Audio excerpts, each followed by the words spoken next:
Dear Void, Keir Starmer announced that he gives Israel an ultimatum, and if they don't do as he says, by September 9 he'll recognize a Palestinian state.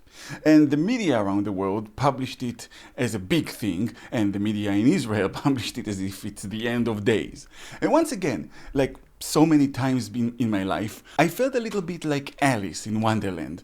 Like I tumbled down a rabbit hole into a place where everybody is insane. Why? Because it's completely meaningless. Because out of the 193 countries in the UN right now, 148 recognize Palestine. And as usual, I feel like no one is asking the right questions or analyzing the situation properly.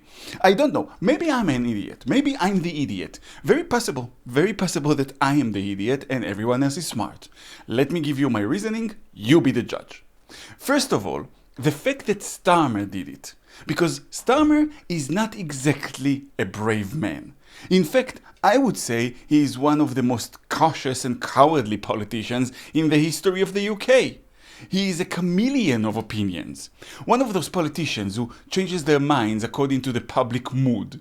He is like the minister from Yes Minister. If you tell him something is courageous, he'll back away from it.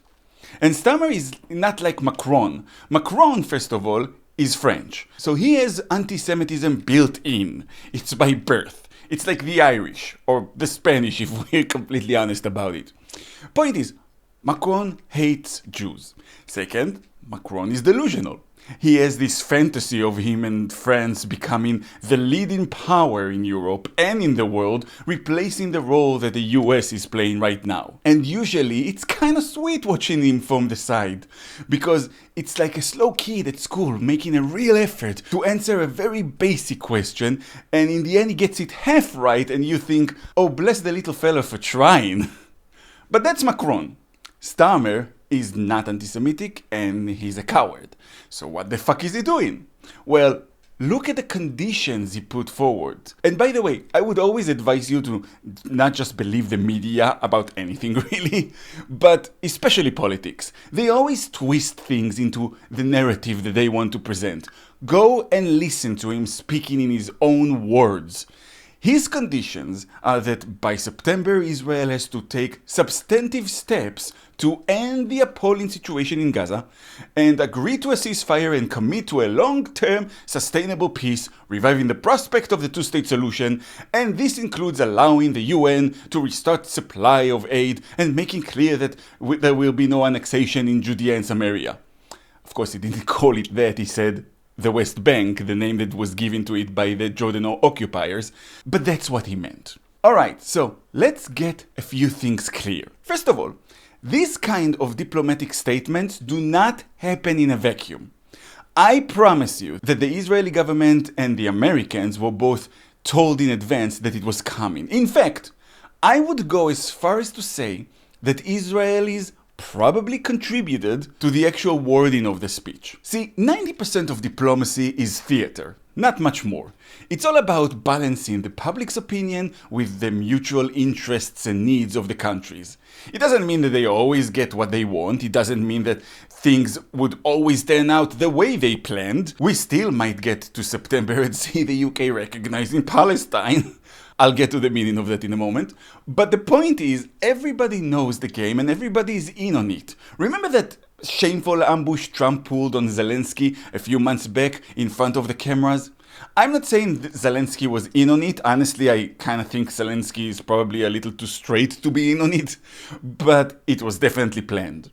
It was a show that meant to deliver a message and cause an effect. Unfortunately, it didn't cause the desired response from the Russians, but it was still fake. And people think Trump is impulsive. I don't think he is. Not when it comes to things like that, to negotiations. He is very calculated when it's negotiations, and theater is a big part of it. So what was Starmer's theater for? Well, that's obvious. He's facing a lot of pressure at home, especially from far-left anti-Semites in his party, which he didn't kick out. Now, he reads the polls. He knows that while the Hamas-run BBC campaign against Jews worked really really well around the world, the British public in every poll is abandoning Labour and going not to the comedic new party of Adolf Corbyn, but to the right-wing Reform Party. So Gaza is not on the front of the voters' minds. However, the way politics works in the UK, if the violent creeps in his own party become too popular with the party, they might replace him. It's one of those bizarre aspects of the British political system. The ruling party can replace the Prime Minister during a government's term without holding a general election. That's how the Tories ended up with 3 different prime ministers after just one election. So he has to do something to appease these jackals. One of the things they want more than anything is sanctions on Israel, or better yet, severing diplomatic ties. But the UK has too many interests in Israel, not to mention they can't afford to piss off the Americans like that. So Starmer has to look like he is punishing Israel without actually doing anything. And that's the entire point of this move. He says he'll recognize a Palestinian state. First of all, let's say that he does. Good for them. I recognize Narnia every morning. Still doesn't mean anything. And like I said, right now there are about 148 countries in the UN that already recognize Palestine, including major powers like Russia and China. You know what? Let me surprise you. India, one of Israel's closest allies, a country that culturally Israelis absolutely adore. In my generation, a trip to India after the service was a must. The two countries have huge economic and military dealings, and India recognizes Palestine, okay? It means nothing. It's symbolic.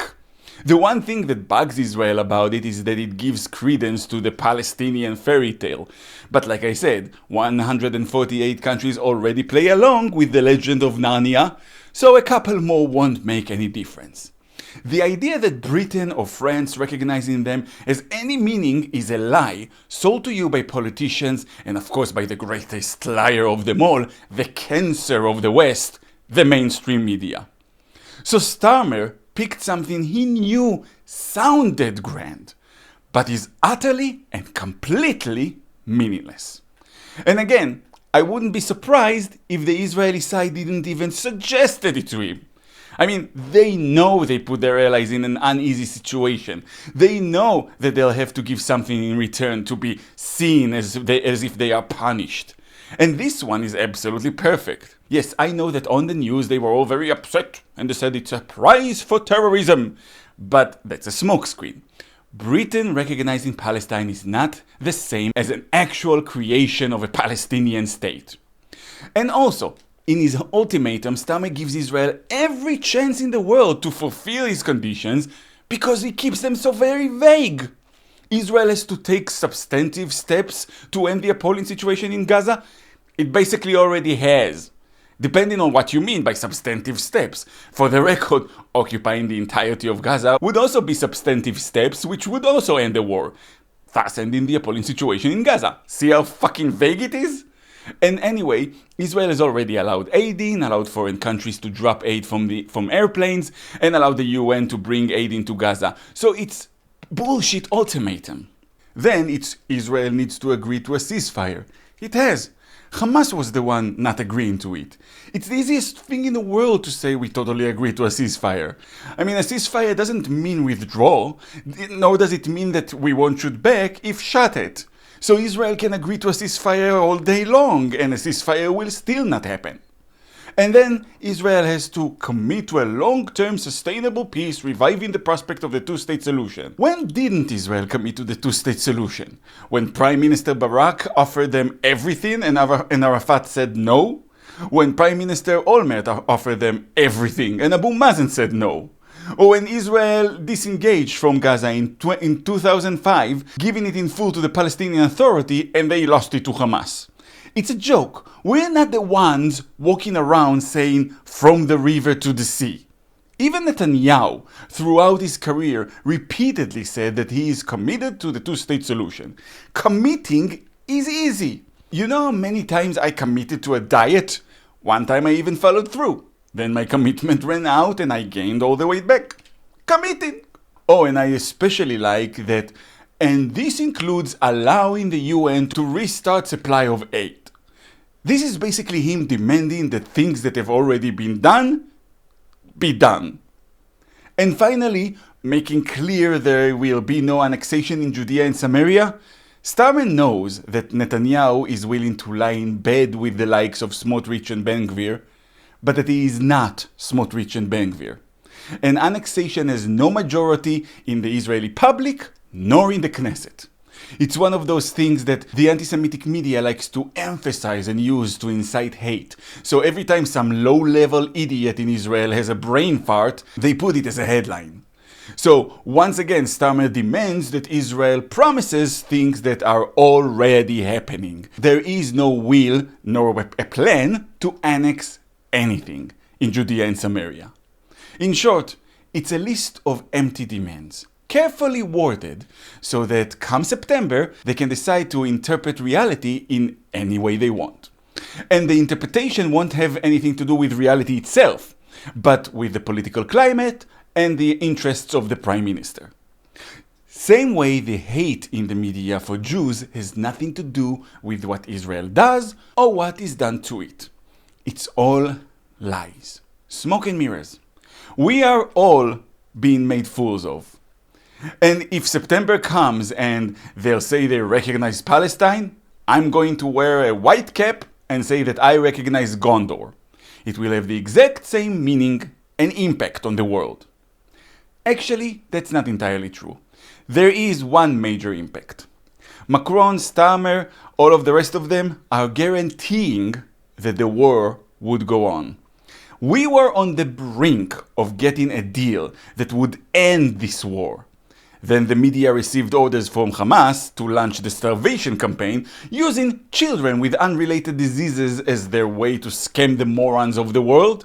And the success of that campaign and the reactions from the anti-Semites and cowards in the West made them believe that if they hold on, the world would force Israel to surrender. So they made ridiculous demands on things that they already agreed to, and the negotiations collapsed. So Gazans should thank Sir Keir and the others in the West for blowing a second wind into the carcass of the people who actually torture, persecute and starve them. Now the war can continue, and Sir Keir gets to look like he's moral and brave for pushing the two-state solution. Now the real question we need to ask ourselves is why? Why are they so keen on pushing the false concept of the two-state solution? A solution which I spent all of my life advocating for, but the Palestinians kept rejecting. A solution which Israel offered the Arabs in 1948, in 1967, in 2000, in 2005, in 2008, again and again and again, and the answer was always the same. From the river to the sea. Why does Sir Keir let the voices flood the streets with that genocidal slogan, but now thinks that Israel is the one who needs to commit to the two-state solution? Because it's all part of the scam. The two-state solution is dead. It has been dead for years, but the 7th of October was pretty much the bullet to the head. The West keeps beating the dead horse because it gives them the illusion of doing something, of moral superiority, without actually doing something. And by doing that, they are causing more and more pain, death, and suffering, and make a real solution more and more distant. The two-state solution is a scam at this point. It's a gimmick. It will never work now. Oh, I would still support it under certain conditions. I spoke about it in the past, but they would have to be world-changing conditions. Like the Palestinian state would have to be demilitarized, of course, and Israel would have to be accepted into NATO. And NATO soldiers would have to stand guard between the two countries and would have to deal with the Palestinian violations, which will come, and the international definition of antisemitism would have to become law in Europe, the US, and in the Arab world, including the Palestinian state. Give me all of that, and I would support it. But that would never happen. Plus, and above all, the Palestinians aren't interested. Definitely not their anti-Semitic supporters in the West. They just want to see a second Holocaust, nothing less. So no, the two-state solution is a scam, and has been for years now. You want to know what the real solution is? The reservations model in the US. I now strongly believe that's the way forward. Of course, in Israel's case, it's going to be the other way around, where the invaders get reservations and the natives get the land. So, yay us.